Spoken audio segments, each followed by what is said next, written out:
I'll call a meeting to order. Good evening, all. My name is Mayor Richard Stewart, and I'll be chairing tonight's council meeting. And I want to open with some recognition of two members of council, former members of council. We'll be celebrating in a moment one of those members who's here.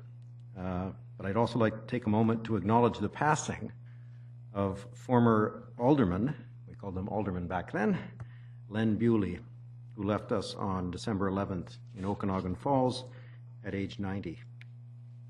Longtime residents may remember Len from his 17 years serving on council from 1968 to 1975, and again from 77 to 1986. You also may remember him from his many years with School District 43 as a teacher and elementary school principal. When Len retired as principal in 1968, he was not yet ready to retire, I gather. Instead, he ran for council, where he worked on many committees and had a special interest in libraries and parks and recreation. He took great pride in his work on council and in helping to shape the community for the future. I do remember those days, but Councillor Reid undoubtedly has much closer remembrance of the time that she served with him on Coquitlam City Council. After leaving council, Len retired to Okanagan Falls in 1988, where he enjoyed almost 30 years of camping, fishing, playing cards, golfing, traveling, and enjoying friends and family. He and his wife Wilma loved spending time with their large blended family of 9 children, 13 grandchildren, and 17 great-grandchildren. It's important to acknowledge the contributions of former council members like Len Bewley and many others who have helped build our community, a community that today they would be, I think, quite proud of. So I wanted to thank you all for joining me in remembering Len Bewley tonight. And the other remembrance of a council member is one who's, of course, still with us and still very much active in our community and in political settings. I have the pleasure of formally acknowledging and thanking Selina Robinson for her service to the community as a long-serving member of Coquitlam City Council. Selina was first elected in 2008. And was an important part of our city council in the 5 years she served as councillor. While on council, Selina sat on a number of committees and advisory committees and was the chair of the Universal Accessibility Advisory Committee. One of the legacies of her work as a councillor is our local ban on cosmetic pesticides. I remember the first time I heard Selina, I believe it was the first time I heard Selina speaking in this council chamber. She wasn't elected yet. She was pretty passionate about the possibility that we would one day have a better response for our homeless population here in our community. That particular public hearing, the longest one we've ever had in our community, went from 7 p.m. till 3 a.m. It was an 8-hour public hearing without a stop, and it was about the cold wet weather mat program and five local churches, including 3 Coquitlam churches. And many people spoke in favor of and against that particular proposal, but we're pleased that that became the precursor to a beautiful homeless shelter that we have now. Some of you may not know that prior to entering politics, Selina had a 20-year career as a family therapist working in the private, nonprofit, and public sectors. You can imagine how that background would be helpful when navigating particularly contentious issues during council debates. Although I did manage to sit her next to Councillor O'Neill, and she needed all of that work as a therapist. When I think of Selina, I see someone characterized by incredible passion. We continue to see this characteristic as she continues to serve our community. I guess speaking for me, in my former role as the MLA for Coquitlam-Millardville, she's now the MLA for Coquitlam-Millardville. In this role, she also serves as opposition spokesperson for local government, sports, and seniors. Please join me in applauding Selina Robinson as I invite her to come forward to receive a gift in appreciation. She wasn't able to make a previous evening that we had scheduled, so we've rescheduled it for tonight. This gift is presented on behalf of City Council and indeed on behalf of our residents, our community as a whole, for her years of service to the City of Coquitlam.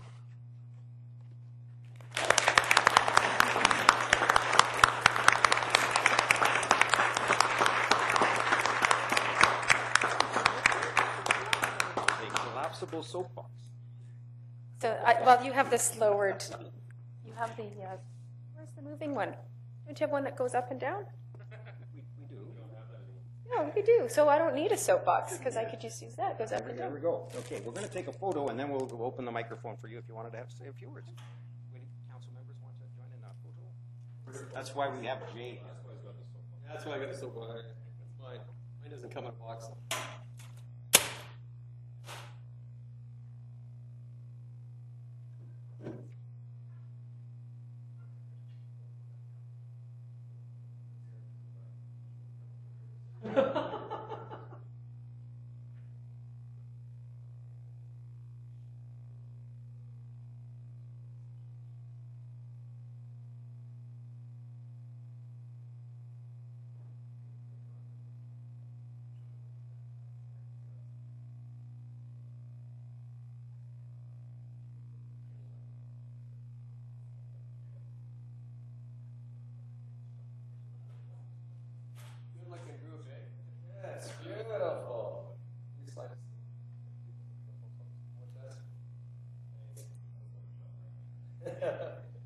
Excellent. We don't need Photoshop for this group. Look at them. Fabulously handsome and gorgeously attractive. How's that, eh? I should be a politician. Today. So I'll now invite Selina to say a few words.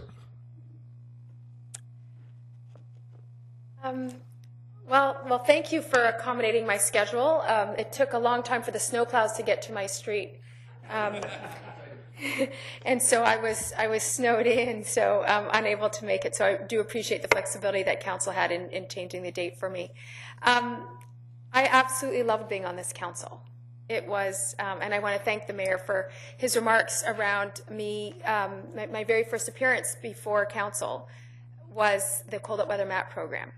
And I had never dreamed that I would ever be a politician. It just wasn't in my cards. It wasn't in my thoughts. It wasn't in my plans. But it was the very first time that I stood here that it dawned on me that there's a lot of opportunity that you get to have sitting in those seats in terms of creating a real caring, compassionate, and warm community. And after some convincing thought, well, maybe that is the best place for me to be. And I want to thank you all for contributing to that, because I do think we have a fabulous, compassionate, caring, and warm community, and you all do your piece to make that happen. And I'm honored that I had that opportunity to do that, and I'm thrilled that I have the opportunity to do that now in a different capacity.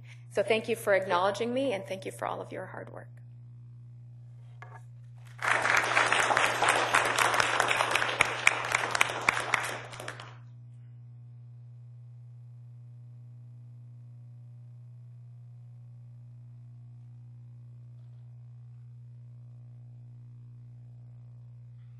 Tonight seems to be an evening of proper segues. Thank you very much for your comments about snow. Mr. Clerk. Thank you, Your Worship. Item 2 pertains to the city's snow response, and I'd like to invite the General Manager of Engineering and Public Works to come forward to speak to this matter.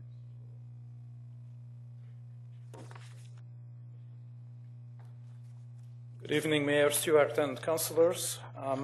I'd like to thank you first for the opportunity to provide you with this briefing. I'd like to quickly capture our efforts to date. As you know, we have had several snowfall events between the 5th of December and now, and it resulted in approximately 70 centimeters of snow in some parts of our city. Compared to the previous large snowfall event year, 2008 and 2009, we had only about half of the volume what we had 8 years ago. 8 years ago, we had approximately 150 centimeters during the winter season. Our initial approach was all hands on deck until we needed to address staff fatigue and equipment breakdown. The challenge became finding the optimum response. As you know, our Public Works division has 12 trucks equipped with plows, and we have in the books 80 staff members trained to operate much of the equipment, but I can say with a larger degree of confidence that only about 40 of those employees are very experienced in handling the demands of snow removal and ice control. Just to give you an idea, we had some equipment issues, obviously, but we were faring actually much better than, say, our neighbor Port Moody, where 2/3 of their equipment broke down during the season. Now, our equipment was maintained very well around the clock by our fleet management, the garage, where we had at least 2 mechanics available for minor repairs, hydraulic repairs, or changing the broken blades, etc. Unfortunately, I missed an opportunity to bring in some really tangled up pieces of iron which came off from some of the equipment we tried to break up ice with. And it takes resources and money and time to get the right parts and fix the equipment to put them back on the road. When it came to the efficiency of our operations, obviously many of you know that we did have some challenges with parked cars all over the place, in part because they were simply unable to judge where the curb was, they couldn't see it, and in some instances the conditions were so treacherous that they just abandoned the vehicles. We used approximately 250 tons of salt or salt and sand daily, and to date we spent in excess of $1 million. We became aware of a potential shortage of salt supply around the middle of December, so what we did, we actually switched over to salt and sand, 50-50 proportions, so that we could keep up to a large degree with the demand at hand. Based on the residents' feedback, while we received a very large number of requests for snow removal, sometimes the daily phone call volumes exceeded during the regular working hours 500, we received several complaints and some compliments. But based on all that, we believe that our crews have kept our roads in a better shape than any of our adjacent municipalities. There's one interesting fact I'd like to share with you, and you probably haven't heard this. We have somewhat distinct neighborhoods in our city, and when it comes to snow and ice control, there are measurable differences between, say, the Westwood Plateau area versus Burke Mountain. The differences in both the approach and the expectations by the bulk of the residents. We received a very large number of complaints and requests from Westwood Plateau, and even if you drive up there today, you will see how much snow is piled up. Whereas in from the Burke Mountain area, we had a lot less calls, and residents took their future in their own hands, and they went and they cleaned the road, and they provided opportunities for themselves to park their cars if the snowplows couldn't get there on time, or in some instances at all. We were wondering about what made this difference. And I'm not saying that it's a scientific approach, but it's interesting to speculate that the demographics of Westwood Plateau is perhaps on average somewhat older than Burke Mountain, so their expectations and capabilities are different from Burke Mountain. I also heard that some of the residents of Burke Mountain perhaps moved from other cities, such as the city of Vancouver. And in the city of Vancouver, as you know, there is no snow and ice control on local streets. So they were not used to a different level of service. Speaking of snow and ice control, I'd like to extend our Public Works divisions invite to any of the council members in case if we have another snow event and icing up, which is quite possible because it's only the middle of January. We would be more than happy to have any one of you or all of you as ride-alongs on snowplows or equipment that is out there to deal with the snow removal. I think I can safely say that it would be an incredibly interesting experience for all of us. During this season, we also had some garbage collection concerns, as you know, and we tried to remedy this over last weekend, where on Saturday and Sunday, several residences were offered the opportunity to come to the temporary drop-off point at the Austin Works Yard location.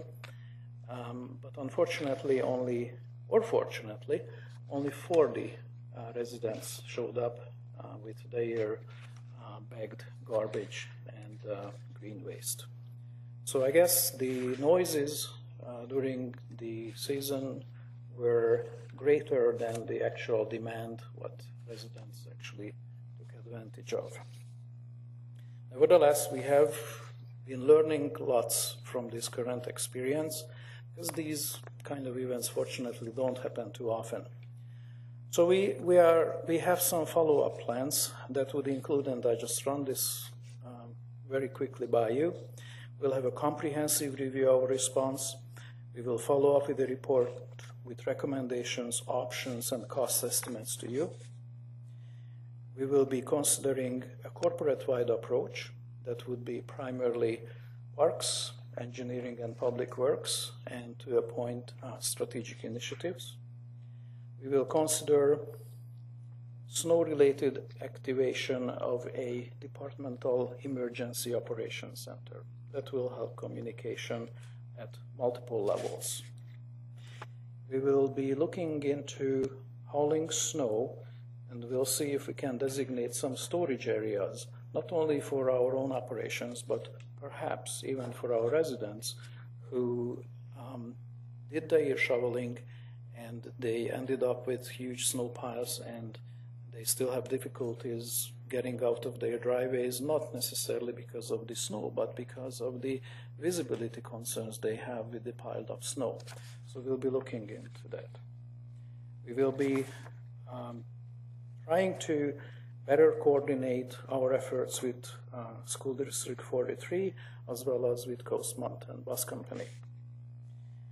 Unfortunately, these kind of events come with extensive road damages, and these are not just potholes but also other types of damages, and we are not even near in the position yet to assess the damages. But it's going to be costly, and it's going to take several months to get on with those. We already know that our 2017 paving program will have to be changed because some of the roads suffered so much damages, we already know that they have to be included in this year's program as opposed to the pre-planned 4 or 5 years time frame from now. One of the bigger issues is what we face is, and people generally don't think much about it because we were in a sense forced to use sand with the salt. We will have to go back and clean up many of our catch basins because much of the sand would be collected by the sumps in the catch basins and they need to be cleaned out for the proper operation of the catch basins. Speaking of catch basins, the rain already started to fall. It's fairly heavy. I just peeked out a couple of minutes ago. It's raining. It's mild, it's raining, and there is still snow and ice on the ground. So I really would like to ask our residents that if they know where the catch basins are near their homes, please make an effort in a safe manner to try to provide passage to catch basins. And it doesn't have to be a full removal of snow piles. You could see it on this photograph here. Depending on the circumstances, you might be able to, just with a smaller shovel, create a tunnel for the water. But again, the biggest issue is everyone's safety. So, Council, this is what I wanted to share with you, and I'd like to point out that we have here Kathy Reinheimer, our Parks Operations Manager, Jamie Appleby, our Director of Public Works, and Stephanie Warrener, our Manager of Environmental Services, who would be pleased to answer some questions should you have any. Thank you. Thank you very much, Joseph, and thank you to your team and the other teams that really put in a heavy month of service, beginning with the first snowfall in early December. I got a chance to get out and talk to the crews at the works yard as well as in the field and see a lot of the work that was going on, but also talk to a lot of residents. And while we certainly heard from many who were frustrated and had expectations that we could somehow make the snow go away, we also heard from many, many residents who were very appreciative of the work that Coquitlam did. I drive a pretty small little car, and my test always was if I would drive my car onto the road where someone said it was impassable, and see how I did. And I didn't find any roads, and I went to pretty well every corner of Coquitlam. I didn't find any roads in the course of that month that weren't drivable, and in most cases very drivable. That's a major challenge given a community that is built on 3 mountains, Coquitlam Mountain, Burke Mountain, and Eagle Mountain, and has homes right up to some of the highest elevations in Metro Vancouver at 360 meters up at Turnberry Crescent and those. Those are challenging climates and challenging grades, and there's some really dedicated people that were out there pretty much every day, Christmas Day, New Year's Day, answering phone calls, taking care of those situations that arose, and doing it with less salt than they would have liked to have had on hand. So on behalf of council, thanks to those crews, thanks to the residents for such patience, because this has been a once in a decade kind of snowfall. These storms arrive every 10 years or so, 1996, 2008, and 2016. So we're good, and just to make sure we're not going to get any more snow, I bought a snow blower. So. Councillor Zerillo. Thank you very much for that. And someone said this to me last week, which I thought was very interesting, was it really was a time for community to come together, and you mentioned it today in your presentation. I can remember one day, and maybe it was New Year's Day, there was like 8 people on our street, all right down the street, shoveling the actual city street because it was a bit warm that day. So I think it's just shows that when the going gets tough, people do come together. So thanks for pointing that out. Very quickly, you mentioned about learnings, and I'm sorry, but this is my opportunity to talk about the post-analysis for where the secondary work yards should potentially be, whether you talked about the equipment breakdowns. You know, if we had 2 work yards, is that the situation of where the mechanics are going to be more complicated and that sort of stuff? So when you do that post-analysis, I'd love to have some of the information with the lens in mind that we're thinking of having a secondary and what would have worked well. Is it going to kill the grubs? Is all this cold weather going to kill the grubs? I'm no expert in that. I don't know if Stephanie would know. We don't know. We'll find out. We're not making any. Okay. And then my other one was about the potholes. You mentioned about the road damage. Will the city start filling potholes now, or is there a time frame where we can at least start filling some? We already have started filling potholes. In fact, compared to the previous year's experience during the same time period, we already filled 4 times as many potholes. But the problem what we will face is that even today we are not in the situation of knowing the full extent of how many potholes we have and where.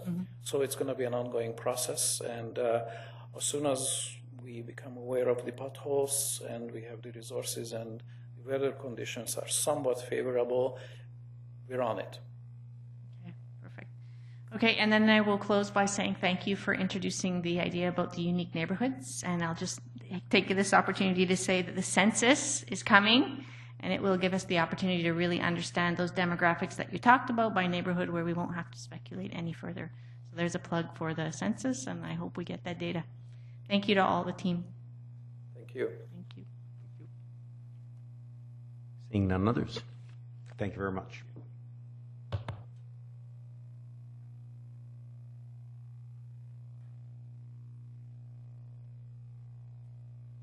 Mr. Clerk. Thank you, Your Worship. Next item, item 3 is minutes of the public hearing held on Monday, December 12th. Recommendation to approve.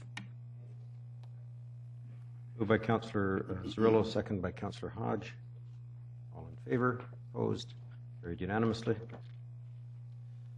Item 4 is minutes of the regular council meeting held on Monday, December 12th. Recommendation to approve. Moved by Councillor Cirillo, second by Councillor Hodge. All in favor? Opposed? Carried unanimously. Item 5 is a bylaw for final adoption. It concerns fourth and final reading of City of Coquitlam Highway Dedication Cancellation Bylaw number 4659. Staff recommendations that Council give fourth and final reading to City of Coquitlam Highway Dedication Cancellation Bylaw number 4659. Moved by Councillor Marsden, second by Councillor Cirillo. All in favor? Opposed? Carried unanimously. Item 6 pertains to consideration of fourth and final reading to zoning amendment bylaw number 4696 and development permit authorization for properties at 3539, 3543, 3547 Victoria Drive for 31 townhome units. Staff recommendations that Council give fourth and final reading to City of Coquitlam zoning amendment bylaw number 4696 and approve the signing and sealing of the development permit and that the mayor and city clerk be authorized to execute it. Moved by Councillor Hodge, seconded by Councillor Towner. Councillor Hodge. Just two quick questions. On the attachment 4, it shows a piece of land between the future alignment and I guess it's probably a right-of-way for a utility right-of-way.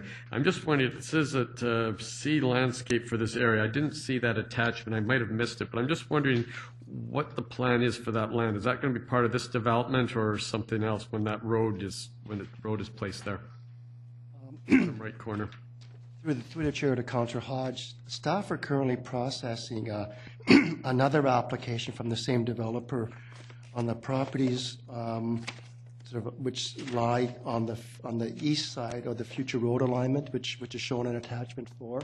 And through that application, we're working with the developer to look at the best way to reconcile that, shall we call, leftover piece of land. So it'll be dealt with through the adjacent neighboring application.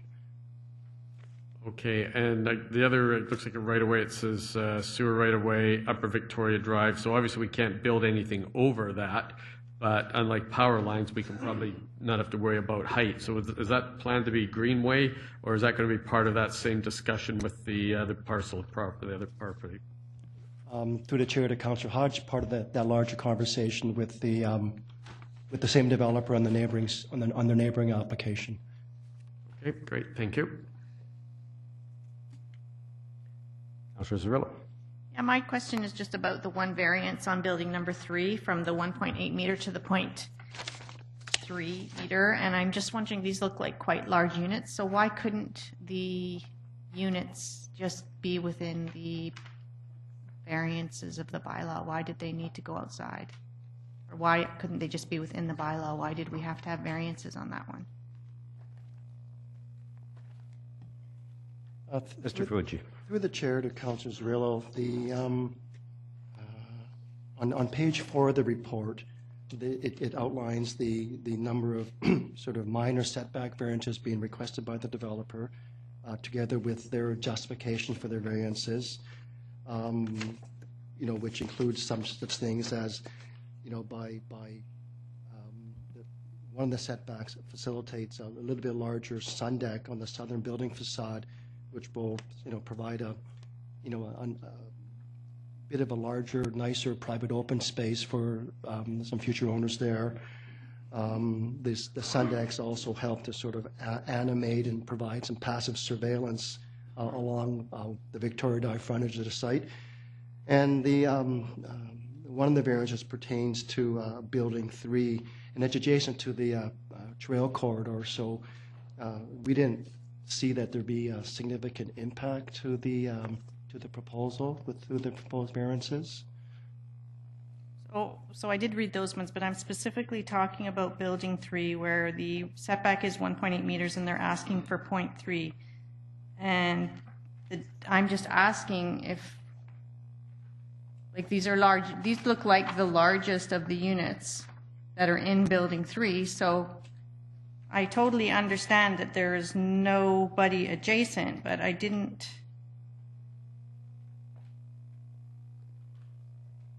The bylaw says it's a 1.8 meter setback, so why didn't the planning just do a 1.8 meter setback? And don't say because it's beside the trail. I know it's beside the trail, but the bylaw says 1.8 meter setback. So this is a contract between the residents and the city of Coquitlam. So why don't we just abide by it if we can? So if there's an issue with the size of the units, that it needs to be there for hardship reasons, this I understand, but if just because there's no neighbor, that doesn't seem to fit. Councillor, one thing I forgot to add, and I think sort of triggered some of the variances, that there was some bit of road dedication being proposed or being, I guess, dedicated through this application. One of which is 1.5 meter or roughly 5 foot dedication along Rockland Street, along the west side of the site. So that kind of took away from the sort of the growth site area, which began to squeeze the site a bit. And there's a bit of road dedication also coming along, a significant amount of road dedication along Lower Victoria Road as well. So those taken in combination together with these sort of the minor impacts, staff thought they were reasonable requests for variances. Okay, so I won't be saying no to this. My vote will be to send it through, but it's a new year, and I'm just going to share that, let's just stick with the bylaws. Like, we see so many variances, and I get it. You had to give up road dedication, and you had to do this, but all of that becomes so subjective, and I just don't think there's an equity there when one development gets it and another one plays by the rules. So I'm going to be watching for these, and for that one, I just think that there was just no reason why we couldn't have even just gone, let's split then, let's go half and half, but we went from 1.8 meter to 0.3, and it just seems inequitable to me that there's some that will play by the rules and some that will push the envelope, and I think we should abide by our bylaws. Thank you. Thank you.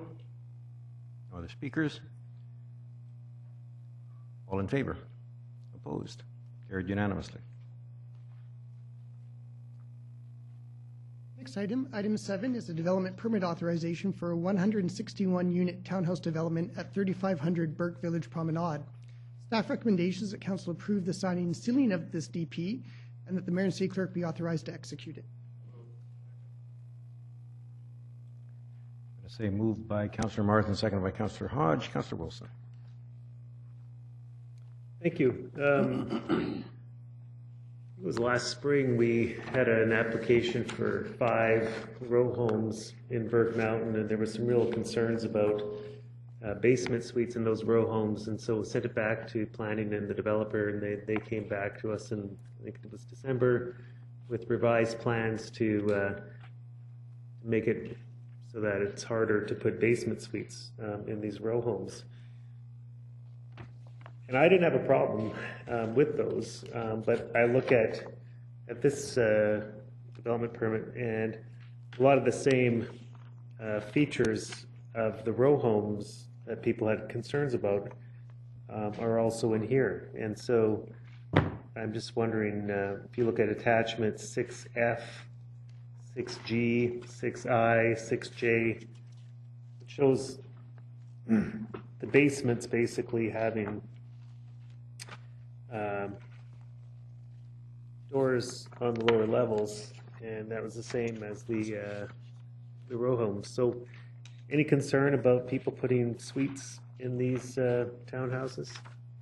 We don't know what the floor plans are on those lower levels and if there's any plumbing or anything. That was a concern with the other ones. Yep, and I believe it's been addressed, but Mr. Fuji.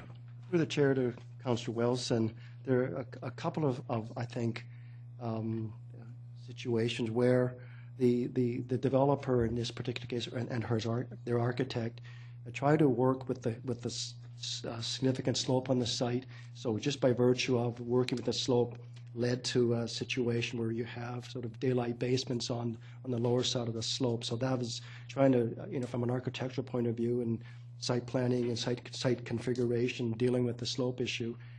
I think more important, this is a strata development, and I think I want to say typically the strata owners and the strata corps are, I think, quite vigilant about when individual owners within the developments may not be sort of utilizing their units in the appropriate manner, shall we say. So those are some of the reasons why we weren't overly concerned, and we feel that you can never say that it'll never happen, but I think by some of these reasons, the risk would be a bit mitigated. Would all of these units that have the daylight entry in the basement, would they all have plumbing on that lower level? Do you know? Yes, they do, sir. Yes, Councillor Wilson. Yes.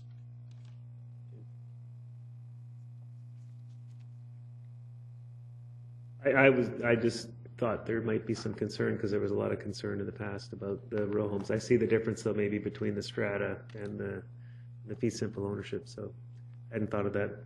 Okay, thank you.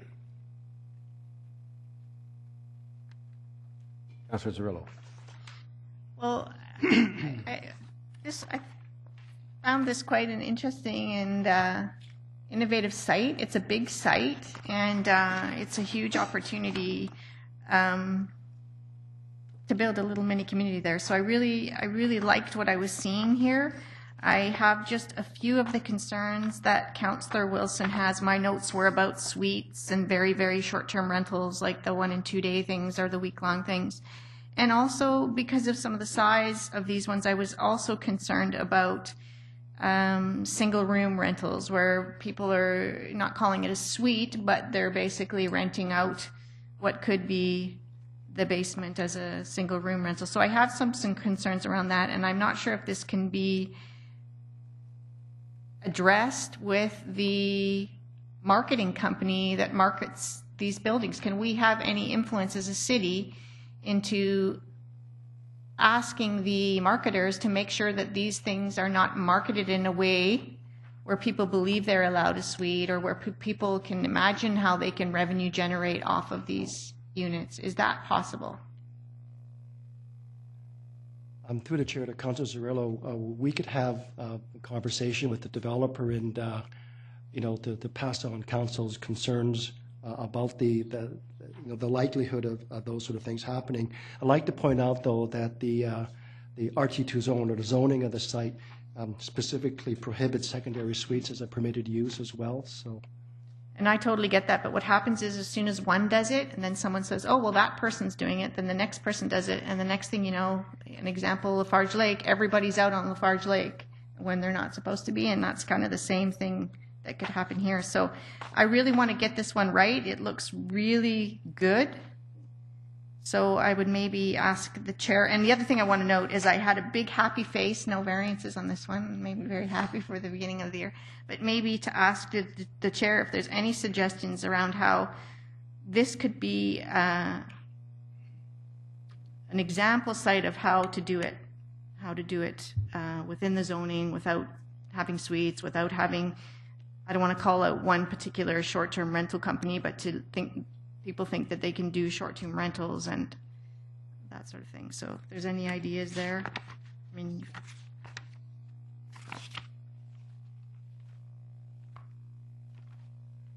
anything we've done in the past, maybe through to the chair. Is there anything we've done in the past?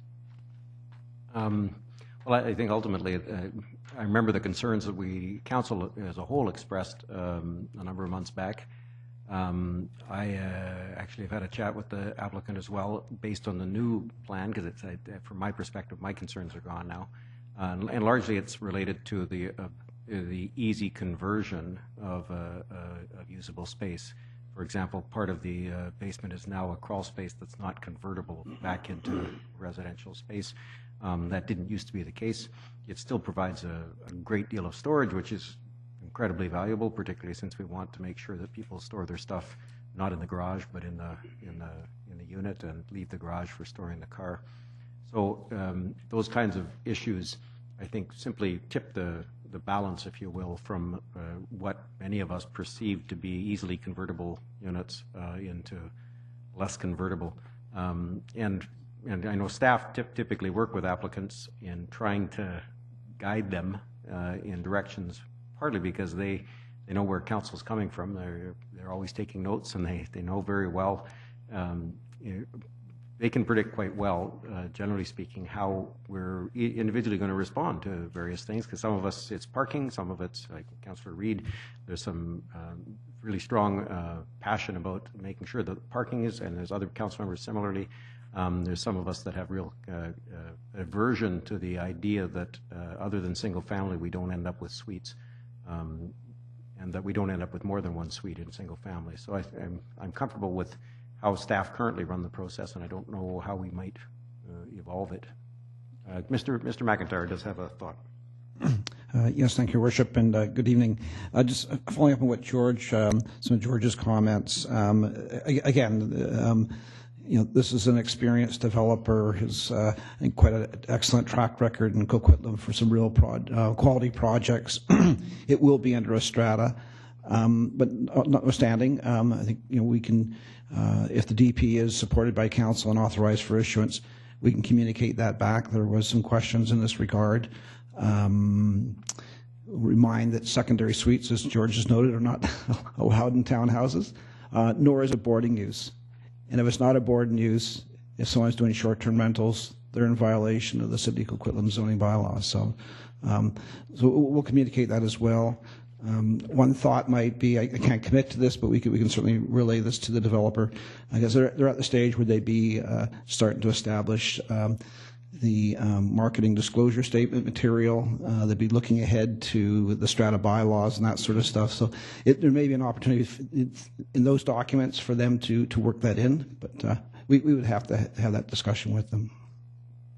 I really appreciate that. I think that would be really important to do. And the other thing I've made a note of here is it would be when the sales team is being trained or put in place for this development, perhaps we could talk to the applicant about educating the sales team on the zoning and really making sure that they understand that this is the way the zoning works in the City of Coquitlam, because housing prices are getting so out of whack. People are looking for any way to revenue generate off of their private single-family homes, and we don't even know what's going to come, but I think it would be great to educate those salespeople and about exactly what's involved in the zoning bylaw, like the no boarding and stuff like that. I mean, that's a conversation I'd love to see us have. So, yeah, I like the development, but I do want to make sure we get this one right. Thank you. Thank you. And Councillor Reid. Are there fines in place for boarding or suites per day, like $100, $500 a day, something like that?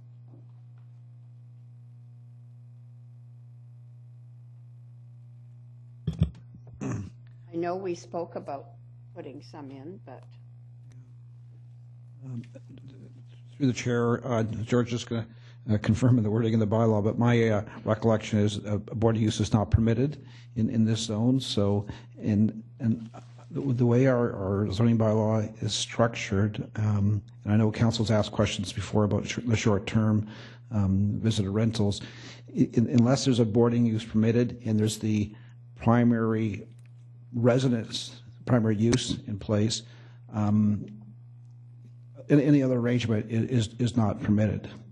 And it's the same way you can't have a secondary suite in a multifamily unit, nor can you have a boarding use as well. It's fine that it's not permitted, but I want to see it be, I want to see there being a fine until the people, lots of people say, oh, gee, too bad, goodbye. There should be some kind of a fine. I can add through the chair to Councillor Reid. I guess, the basic provisions part 3 of the zoning bylaw, there's a section which speaks to penalties. So in a nutshell, I guess the bylaw says that, any person who violates the provision of a bylaw and is, I guess, found to be guilty in the courts, they could be liable to a fine not exceeding $2,000 and not less than $100 per day for continuing offenses and costs. So there are provisions within the zoning, or fine penalty provisions within the zoning bylaw, assuming they're found guilty, though, of contravening the bylaw. It's pretty easy when you see a suite in there or a tenant. I would suggest we brush these up, and those are the things that you need to send out to the sales force. That's the penalty. They need to know there is a penalty for just going in and doing what you think you want to do. Thank you. Thank you very much. Seeing no other speakers, item 7 is a development permit. All in favor? Opposed? Carried unanimously.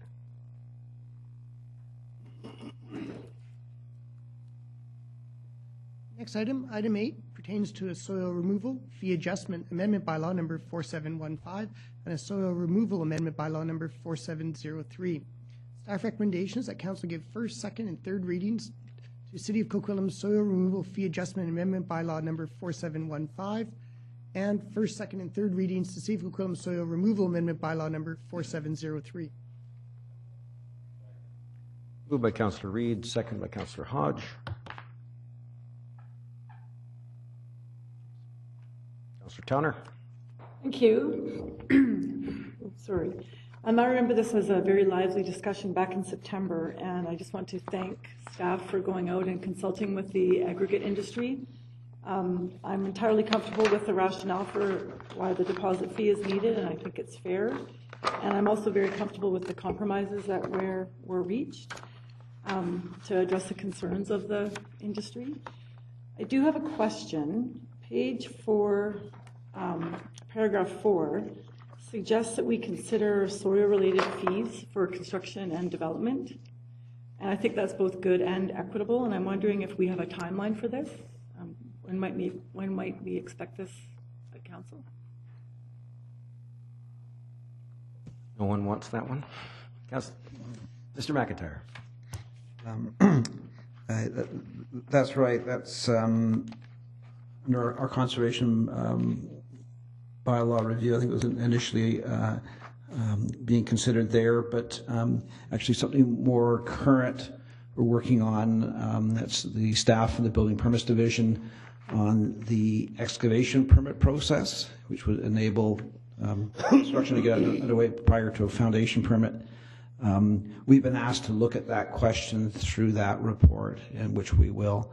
The timing of that's probably in a month or two, I would say. But it's in process, and we haven't lost sight of it.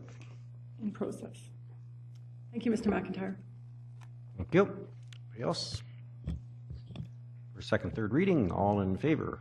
Opposed? Carried unanimously. Item 9 is the 2016 Final Progress Report and 2017 Work Plan from the Staff Committee on Business Improvements and Customer Service. Staff recommendations that Council endorse the 2017 Work Plan included as an attachment 1 to the report before you. We have introductory comments by the Deputy City Manager and a presentation by the Manager of Corporate Planning. Thank you very much. Through the Chair, the annual update on our business improvements and customer service program is before Council tonight. The Business Improvements Committee was started in August of 2010. The committee is comprised of representatives of all city departments with a mandate to improve customer service and streamline business processes. Since its inception in 2010, the committee has completed 228 initiatives that have resulted in better client service.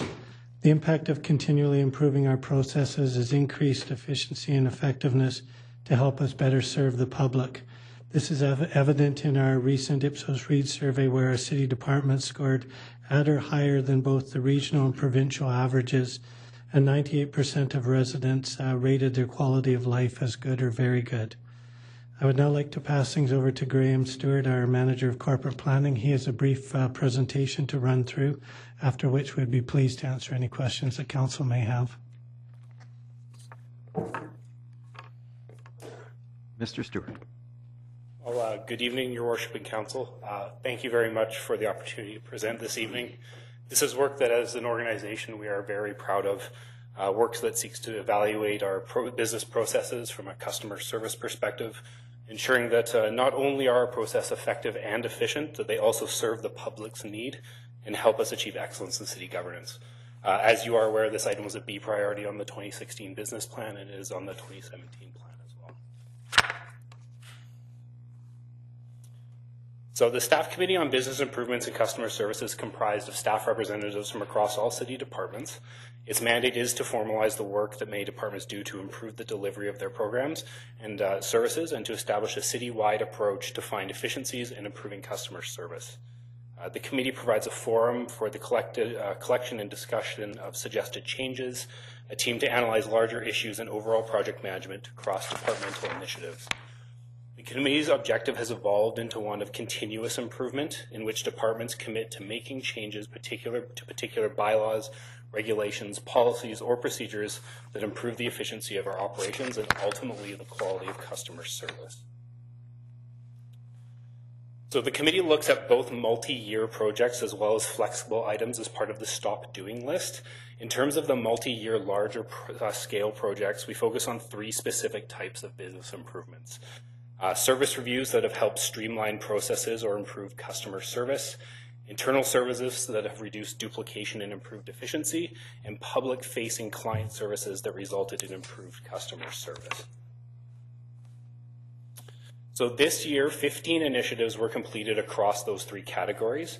Regarding client services, PRC implemented a Maximo service request module to capture customer service requests.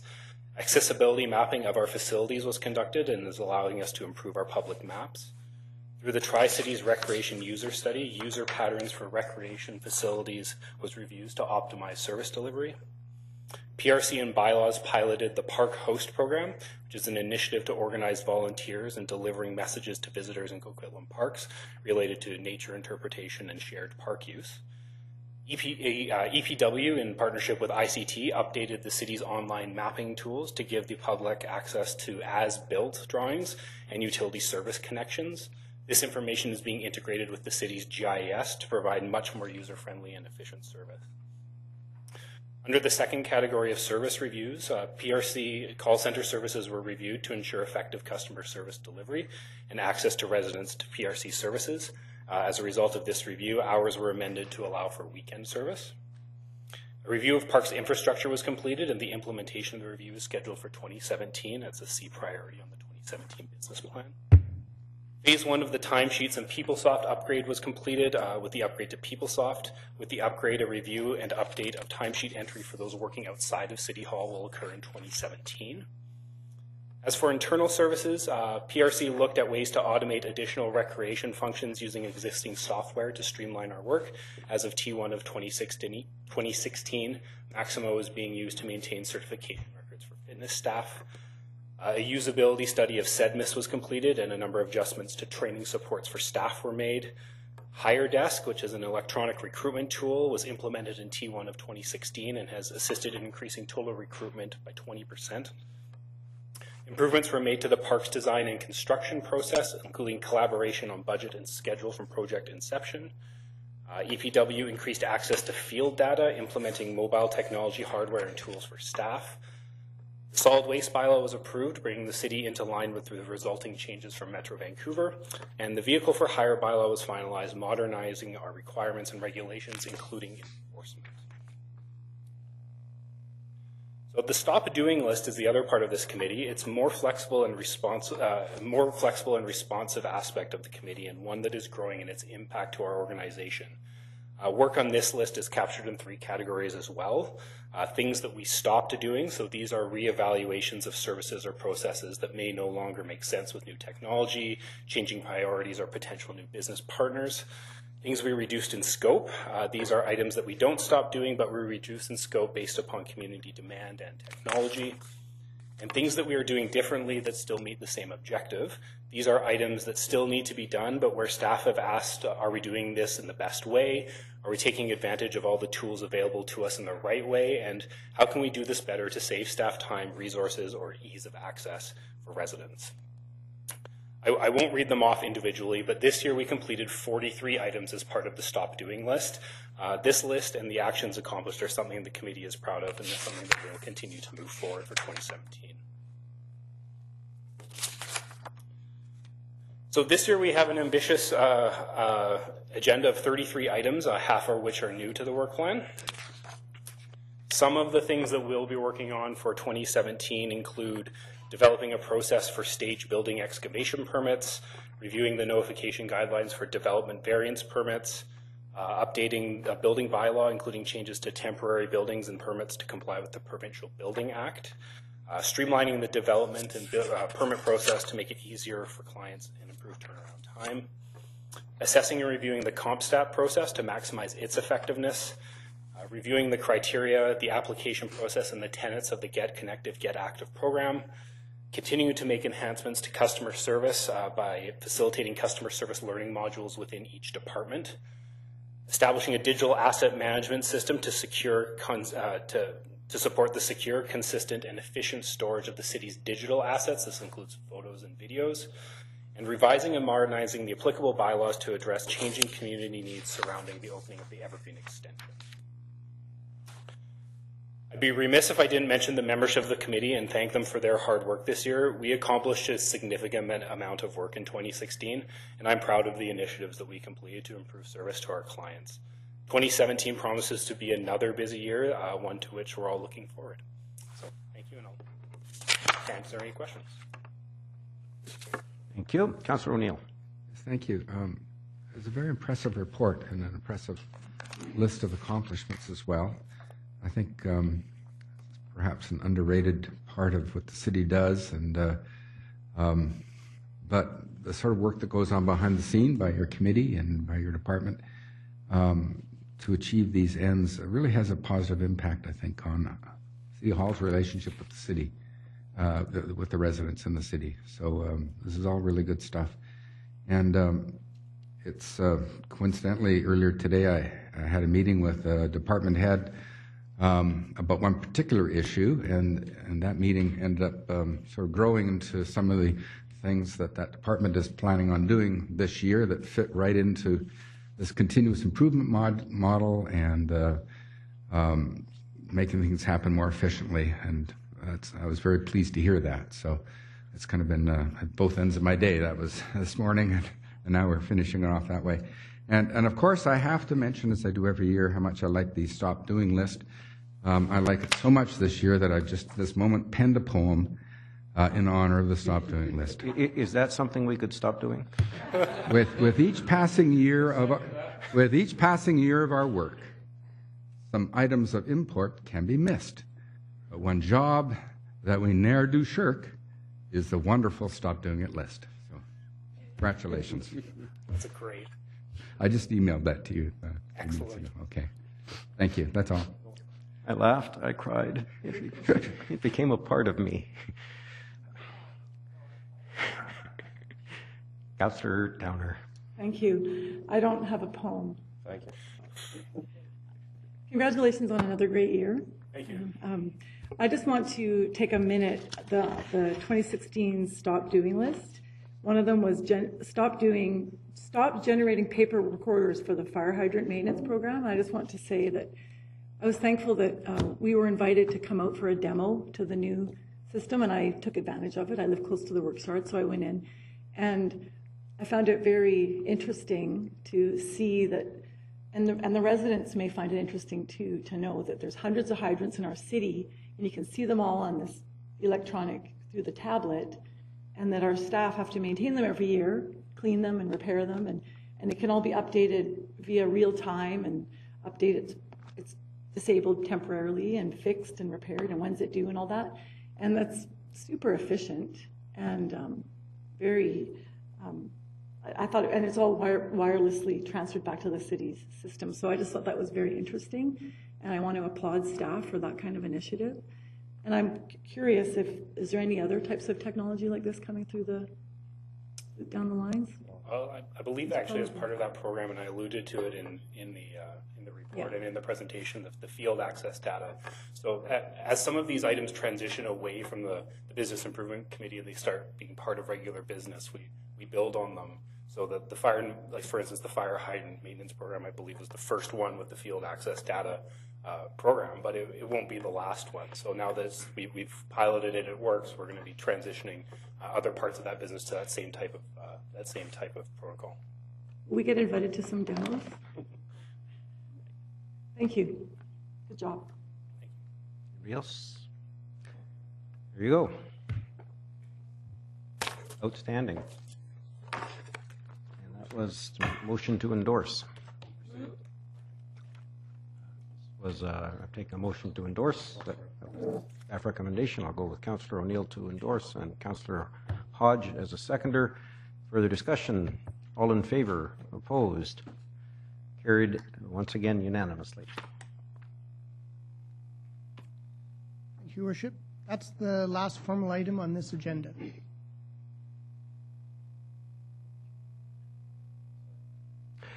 Adjournment has been moved by Councillor Reid, seconded by Councillor Marsden. All in favor? Opposed? Carried unanimously. We'll now open the floor to questions from the audience on any items on tonight's agenda. Any of the items on tonight's agenda, either individually or in aggregate?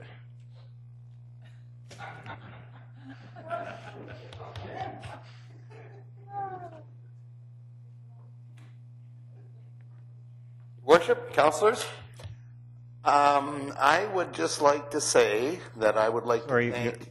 You're going to have to say who you are first. Your name and address for the record, please. Who are you talking to? Jim Hallard, 1930 Burnett. Lived my whole life here, 72 years, sir. Anyway, I'd just like to say that I'd like to thank May Reid. I was in San Francisco, and I got a call or an email that said you guys were going to pass a soil deposition bylaw on Monday without consulting the aggregate industry. And that following Monday, you debated it, and you, in fact, decided to consult with the industry. And it's unfortunate that Jamie has left and Dana's not here, but we have had some very significant discussions on the soil deposition bylaw and increasing the soil removal fee by the Vancouver cost of living. And I don't come here very often and tell you that you're doing things properly and good and give you an attaboy, but I must say that that was one of the very complex problem that was dealt with by the aggregate producers and staff and the lawyers very professionally. And I think we've got it very, very close to being right. So I'd like to say thank you for dealing with it. Sorry, Daniel. When are you going to keep doing this? Daniel, what happened to your father, and who is this man? Hey, by the way, Colleen's in Singapore, and I'm supposed to be there, and I couldn't go because they operated on my eyeball, and it didn't work. So I'm getting these injections, and it's not good. But can I add one other thing? As long as it's the question you got up here to ask. Oh, are you going to continue consulting with the industry? Yes. Thank you. I have one. You thought you had me, didn't you? No. But I'd like to say one thing to Mr. Dezecki about the snow removal. We've had an unbelievable situation. But I'd just like to point out to you that Pipeline Road carries on past our bedrock operation, and it goes right up to the dam. And I hope that when you're doing your assessment, you'll take a look at that. Because in the heavy snowballs, those deciduous trees came down between our pit A and the dam and took out 5 power poles. And when it takes out the power on Pipeline Road, it takes it from David or Gillette north. So we get knocked out and before they get it that loop hooked back up. Well, when we have to batch concrete, fortunately we spent money and we have an emergency standby generator so that we can carry on in case we have a power failure. But you had power failures up there that knocked out power for 2 and 3 days. So I hope that in your work plan, Joseph, you take out those trees that are falling down and knocking the power poles down north of Pit A. And I mean, I encourage you to go up there right now and you'll see all the trees that have been weighted over with snow. And the telephone lines are 2 or 3 feet off the ground. So they did a pretty good job for most of the area, but the north end of Pipeline Road really needs some attention so that all of us that get knocked out of without power from Galette or from David, whatever loop they shut down, they realize that it's caused way up the north end of Pipeline Road. You know what you need to do is you need to get a chainsaw and go up there and cut it all down. You know what you need to do? You need to ask a question. This is question period. Do you want to borrow my chainsaw? When are you going to fix the power lines at the north end of Pipeline Road? Do you always have to ask a question? And it has to be about something on tonight's agenda. I heard some guy up here about snow. There's also that 2-minute maximum time. No, it's 10 minutes. No, it's 2 minutes. Anyway, Happy New Year to everyone, and just keep up the consultation with those poor gravel guys. Thank you. Hey. Happy New Year, Tim. That was a hot dam. Okay. Anybody else? Are there any other questions? Any other questions from members of the audience? Sorry, any questions from members of the audience that are on tonight's agenda? Seeing none, thank you all for coming.